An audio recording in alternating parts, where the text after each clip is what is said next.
It was reported just a while ago that all dormitories have been cleared of COVID-19, including the standalone blocks in purpose-built dormitories that served as quarantine facilities.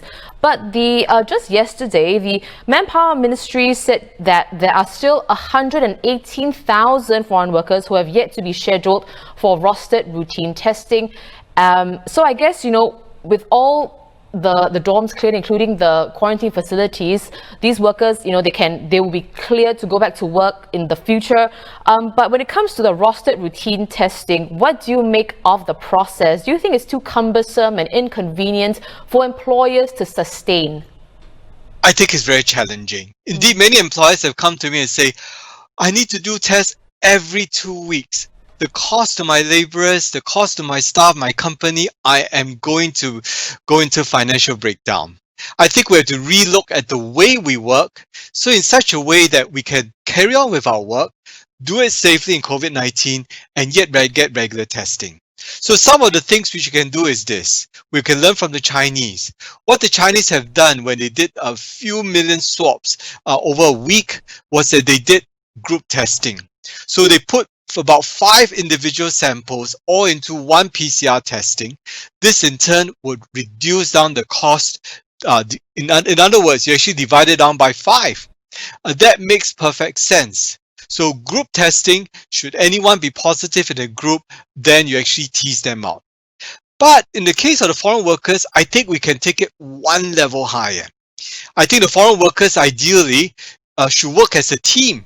Among the males in Singapore, it's very much like working in a platoon in national service in the army.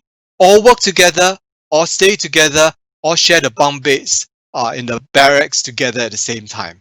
So when they work together, they go to the same place together, they work at a site together, and then when return, they come back all at the same time. So it becomes isolated units in terms of work.